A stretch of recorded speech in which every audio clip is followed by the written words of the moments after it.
Hey, what's up? I got some more lore content for you guys. Now is a great time to get into Legends of Runeterra. There are more cards and game modes than ever before, with even more to come. If you're a new player trying to get into the game, then this is your video. My last 3 beginner decks video was well received, but it's pretty outdated at this point, so I wanted to provide you guys with an updated version. I made 3 budget, easy to play, and powerful decks that are intuitive for new players to hop on and get that early lead on your opponents. These decks can be crafted using only commons and rares. I wanted to avoid epics because it takes a while to get even 3 epic wildcards, but I will talk about some powerful epic cards to slot in when you get the resources. I will also talk about champion replacements during each deck rundown, and each deck code will be in the description below along with the Mobalytics links. Before I get into the decks, if you're new, please consider hitting the subscribe button to stay up to date with my content. I make deck profiles, beginner-friendly videos, gameplay highlights, and other lore-related stuff. The road to 5k has begun, and I need all the help I can get, so it'd be awesome if you joined. I also stream on Twitch often, so check me out over there if you want live gameplay of someone who's at Master Tier during all 5 ranked seasons, and recently hit rank 1 in NA. With that, let's get into the deck rundowns. So the first deck I have for you guys is an updated version of Elise spiders. However, there are a couple less spiders and a couple more burn tools. So this is the second best aggro deck in the meta, I would say, right behind Pirate Burn. And maybe about tied with Nightfall aggro with Diana Nocturne, depending on what you prefer. So this is very powerful aggressive deck. As you can see by the cost, you run only 1 to 3 costs, and your 5 cost spell is actually just like direct damage to the enemy face. So we'll run a lot of damage. It's very easy to play. You just throw down your most powerful units. You try to attack your opponent directly as much as you can just by overwhelming the board with units and fearsome and using direct damage like burn cards. For example, Legion Grenadier, when he dies, he does direct damage. Demolitionist does direct damage. Doom Beast plus getting extra copies of him via Stalking Shadows, Fervor, and Decimate just to try to finish it off. This deck really excels at killing your opponent by like turn 6, turn 7. However, it does fall short versus super heavy heal decks. However, if you ever play this on ladder and you fight something that's unrefined, the opponent doesn't draw very well, you take huge advantage over them by just playing super consistent early game cards. So another quick thing to note is, since you don't start off with 3 Elise right away, you can actually run 2 Elise and 1 Darius, since you do start off with a Darius. So this will probably look like your first version of the deck. These are all commons and rares, no epics required. So this is a very easy and cheap deck to make and climb with all the way up until Platinum very easily. Alright, so here we're fighting Demacia, plus a little bit of Targon stuff with Aurelion Sol as a late game win condition. Seems pretty interesting. This hand is actually pretty good, so I can just keep it. You'll see a lot of good opening hands with this deck since you primarily play 1 through 3 costs. Play Saboteur because Saboteur is damage. And then, let's see. We can play House Spider here, or we can play a Fearsome unit. I think I'm going to prioritize more bodies over the Fearsome, because if the opponent plays something, it's probably going to block my 2-1. So let's get out as many bodies as we can.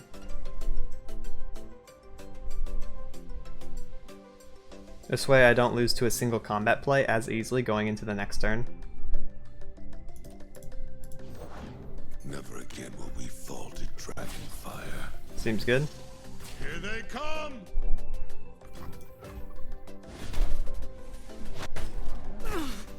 Bop bop. Get in the damage.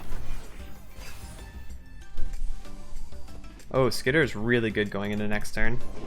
Always 2 steps Oh, but we have to deal with this Fiora. That's fine. I'm going to wait for him to attack, and then I'm going to Noxian Fervor and kill the Fiora. Because I don't want to get let this get out of control. Everything I've worked for.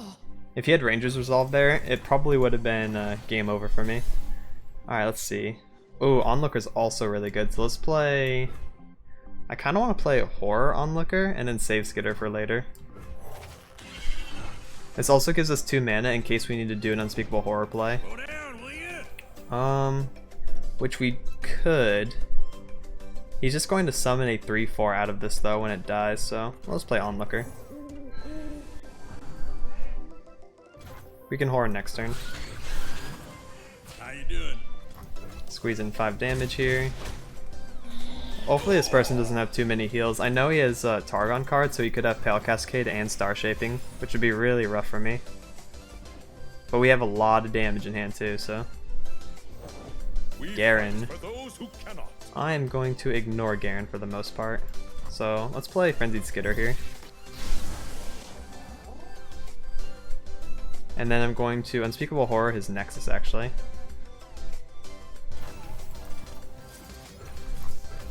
That's 1 more damage and it's going to give me a Nightfall card. Oh, an Onlooker. That is not too bad. Now I can enable the Doom Beast burn. So we'll play Onlooker. Then we'll play Doom Beast and we have Noxian Fervor mana this turn. So we're going to try to win in the next 2 turns here. Tracker is fine. Let's get this Doom Beast out. I have 7 damage in hand. He has 8 HP. So I just need one of these hits to go through. Hopefully he doesn't have single combats and stuff.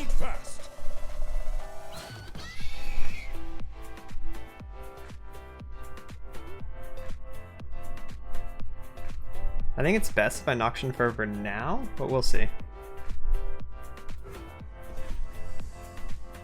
I can force a lethal this turn, because he's at 3 HP. Interesting. So he's going to double strike there, huh? Fine. We'll Fervor now. This will deny the Garen strike. And it was going to die anyways.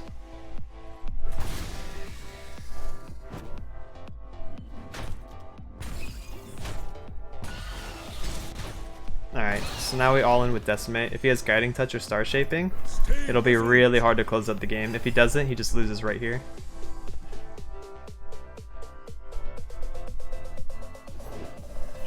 Yeah, that is not enough. He still has mana for Guiding Touch. It would leave him at 1 HP. Let's see if he has. Nope. Alright, clean. Lots of damage.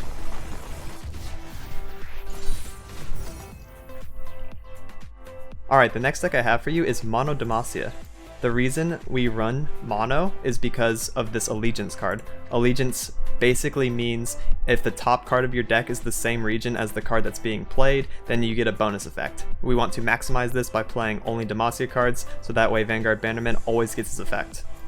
This is like an ideal version of a mid-range deck, basically. It's very unit focused. You want to play your minions, you want to get Battlesmith out as soon as possible and start buffing your other ones, and it's just like a really intuitive way to create a synergy kind of deck with all the elites going around and stuff. It's very, very easy to play, very easy to control the board and beat opponents down with unit-based value. So if you prefer that playstyle over aggressive burn strategies, then this is the deck for you. It also requires only 3 copies of Garen. You can substitute extra copies with whatever Demacia champions you have. Lucian is good, Lux is good if you pick her up, even Quinn can work. As long as it is Demacia, then you will always get your Vanguard Bannerman off, and you will always have the extra value. So this version, when it's completed, we'll have 3 Cythria and 3 for the Fallen, so keep that in mind. But for now, because these are epics, we're going to take these out and I will show you some good replacements for them. So -3 Cythria, -3 for the Fallen. Make sure you put these cards back in when you do get some epics, if you plan on playing this deck long term. But for now, the replacements will look like 2 Lancer, 2 Cavalry, because these are just really good late game. It kind of replaces Cythria value, and you get more stuff from Swiftling Lancer that are, you know, elites, so this is a resource generator, and Vanguard Cavalry is an elite himself, so he gets buffed by Battlesmith, so this just helps you curve into the mid and late game. And if you don't have Garen, you can also play these guys on 5, so it just makes it a little bit more consistent top end. Other than that, the last 2 slots can also be Succession. The main reason is because you actually float spell mana a lot in this deck, so you can play like Battlesmith on 2 or whatever, and then you can Succession right away, hold a turn and then succession again on 4 if your hand is looking pretty bad, and then you can go into your turn 5 plays. So it gives you a little bit more flexibility, and it's just like an overall good card because it summons an elite, and the elite has synergy with the rest of the deck. The elites all get buffed by Battlesmith, and Vanguard Squire can get cheaper if you play more elites. So there's just a lot going on within the deck, and it's very, very fun, very easy to play as well. Alright, we're fighting Shyvana Dragons with Soraka in here for a little bit of healing and Asol for late game win condition. Pretty spooky deck. So in Mulligan, we always want to see Battlesmiths. Huge. I kind of want to keep Garen, but it seems pretty greedy. We need to find our 1s and 3s now, since we have a good turn 2 play. Aw, top deck Cytheria, let's go. Damn it. Oh well, good enough. Double Battlesmith is also huge. There's not a lot he can do about it with his regions. Double Battlesmith only plays into Avalanche if you're playing against Freljord. Otherwise, relatively safe to do. We can kind of get really out of control.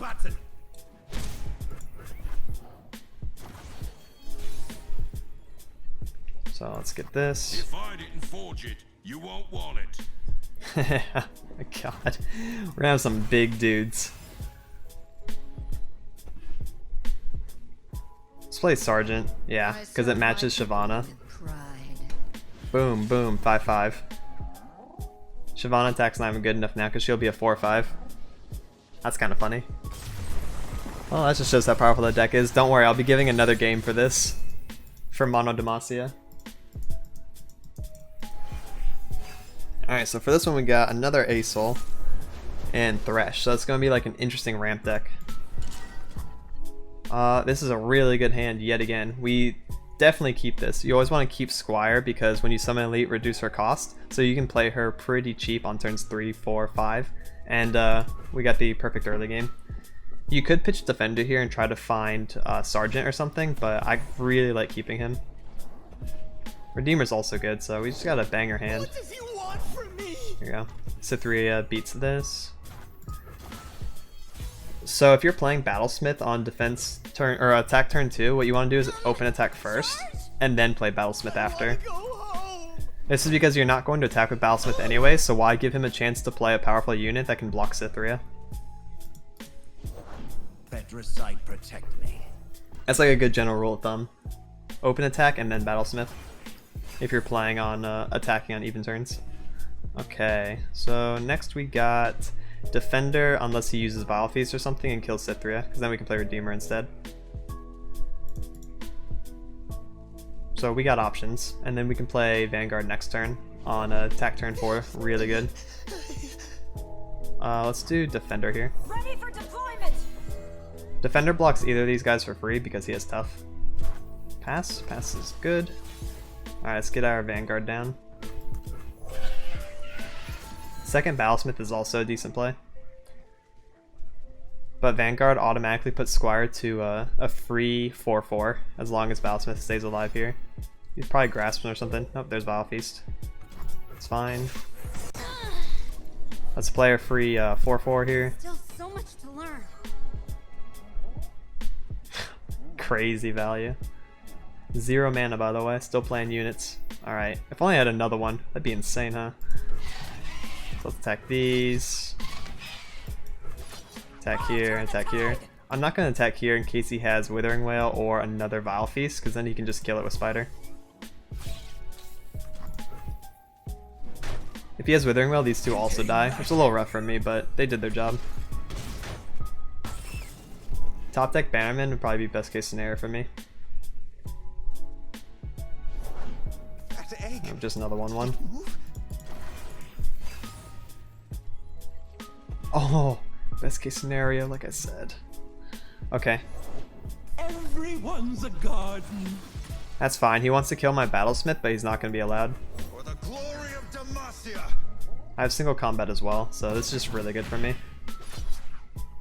Yeah, he wants to kill both of those guys instead. That's pretty funny. Hush. Cute. So we're going to single combat and protect this guy. I think since this Vanguard's gonna die anyways, we should just target this. That way my defender doesn't take any extra damage that he doesn't need to. He can't really do anything about this either. If this was at 1 HP, I would still target my defender instead because he could have Vile Feast to deny the single combat. But he's sitting on 3 mana, so there's nothing he can do about this.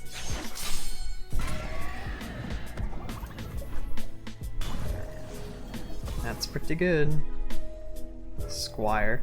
I think open attack is just best. So we'll do this, and attack all over here. We can attack here as well, maybe. Yeah, nah. We can still hold him back in case he has another Vile Feast or a Withering Wail.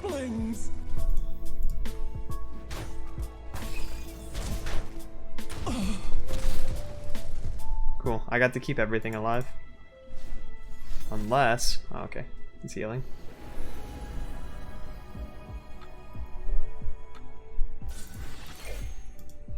I have a sneaking suspicion this guy has Ruination.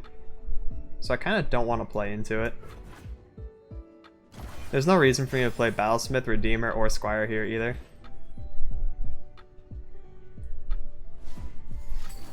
No, second Star Shaping, so he heals pretty much back to full.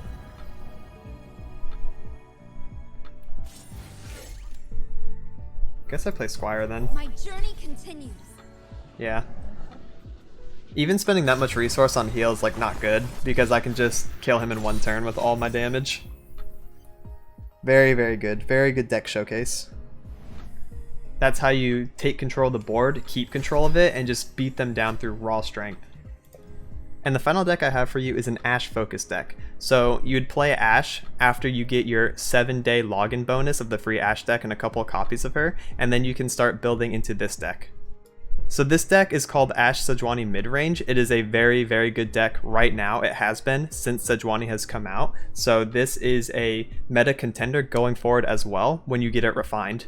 So it would look a lot like this. However, I'm pretty sure you only get 2 Ashes from the starter deck. So take out Ashe, take out probably the Sejuanis because you won't have her right away, and you can just throw in Darius's or anything that's basically Freljord or Noxus that you're working with. So if you don't have Sedge right away, that's okay. You can throw in like Tryndamere, I'm pretty sure you start with. You can throw in a couple Darius, and it pretty much just works. Also, we're going to take out the epics. Make sure you remember what this deck list looked like before I started altering it so that you can make the refined version. So I'm going to take out the epics, which are 3 Kato, 2 Reckoning, and 2 Pharaon.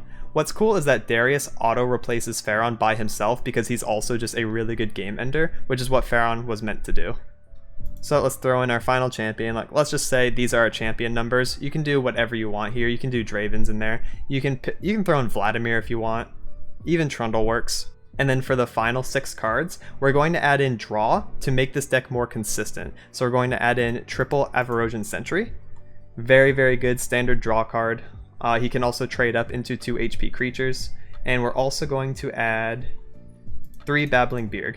Babbling Beerg is amazing actually. You can play this on turn 4 when you don't want to play Ashe, and he can automatically draw you one of your win conditions, which is, you know, Ashe, Darius, or Tryndamere. So very, very consistent version of the deck. Okay, so for this one we got Ken Soraka, very popular and powerful deck. You always want to keep Culling Strike against them since both the champions have 3 attack or lower. Other than that, we're probably going to keep Ashe because she's good. We don't technically need to keep Sedge. We could, but this hand's kind of greedy. Let's do it. Again, this Sejuani could be Darius or something. Same with this Pharaon. Kosti Goldra. Pretty good card. Got Omen Hawk. Omen Hawk's kind of nice, but we'll play... yeah, let's play Omen Hawk actually. This gives us 2 spell mana going into next turn, so we can play Culling Strike and Glory Seeker. We can Culling Strike Soraka, frame 1 as soon as she's summoned, because I feel like she has it. Nope. Alright, then we'll do Iceveil Archer. Not and ready. This is good because it procs Ashe level up condition. Just need a few more of those and then we can win with Ashe. Osu can sniff out any star. Yeah, that's getting Culling Striked. That's another good target because she gets really out of control. Ow. Ashe is really good against this deck since they don't play a lot of things that can contest her 3 HP. I will unite the Freljord.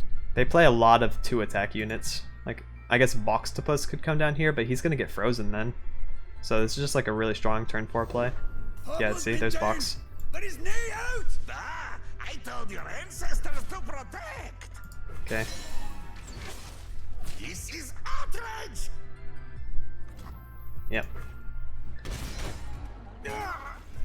And then turn 5, we're just gonna set up these Trifarians, I guess, even though they can't block. We're just gonna have the strong attack turn 6. Oh, a really strong attack turn 6. Got double Sedge. Pablo's been down, but his knee out! Second Box was really annoying for me. That's fine. Carve on her! These springs are for Okay, I want him to attack. If I play Glory Seeker, the Boxtopus is just gonna kill it for free. So I'm gonna wait for his attack first. Aye, right. Where are you off to? protect the stars. Okay, and then Glory Seeker. My win streak! My win streak, he says. I love the interactions between these cards. All their voice lines are so good. Fully heal an ally. That's a lot of proc for the Star Spring. So Star Spring is scary because once it reaches its condition, they just automatically win the game.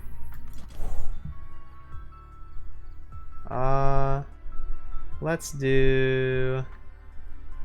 If I do this, can hit there. That can hit somewhere else though. Okay, yeah, we'll do that then. Kinda want to get rid of it.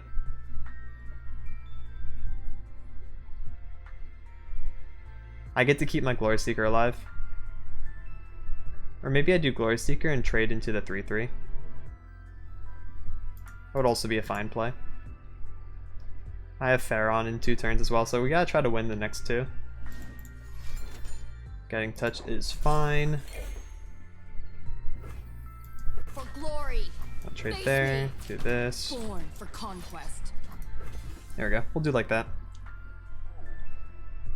He's forced to block with his Codger unless he wants to take 6 damage from this. On top of the 3, he's getting overwhelmed. Yeah, 9 in total if he wants to take it. Oh, okay. And Pale. That's, you need 1 more Pale. Do you have it? You have a double Pale Cascade in hand? Or did you just miscount?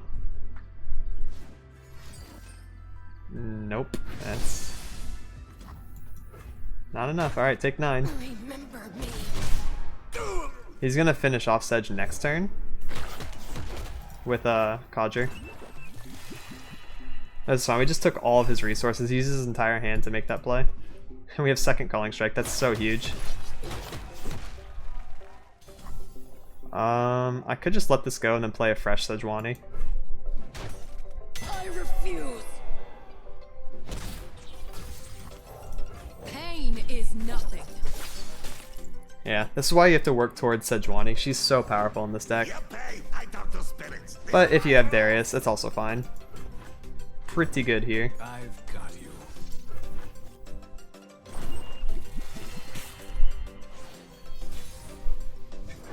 Alright, let's do Captain Pharaon. That should be a surrender. Yep. Pharaon into surrender is a true combo. The Winter's Claw triumphs. Okay, so those were the rundowns and the showcases of each deck. I wish I could squeeze in more games for you guys, but if I did for each of the decks, this video would be like an hour long. These decks were primarily made to use your starter cards in order to get resources built up for other decks. Some decks I recommend are Nightfall Aggro with Diana and Nocturne, since you will have some of the Shadow Isle stuff from playing Elise Burn. Mono Demacia with the proper epic cards that I showed before, along with Ashe Sedge, also with the proper epic cards if you like that deck, are other good options going into the next meta. They seem to be pretty stable and playable all the way up until Platinum and Diamond throughout the last couple metas. So stick with those if you really like those decks. Some other decks to look into that are not part of the basic set are Scouts if you like Demacia and Bilgewater, Pirate Burn if you like playing full face aggro, and deep if you want a solid control deck that doesn't feel too slow. And that's it for this one. Please like and subscribe if you thought this video was informative or entertaining. It really helps me out since I'm still trying to grow. I'll be releasing more deck profiles, guides, and gameplay highlights in the near future. Thank you so much for watching and have a good one. Laters!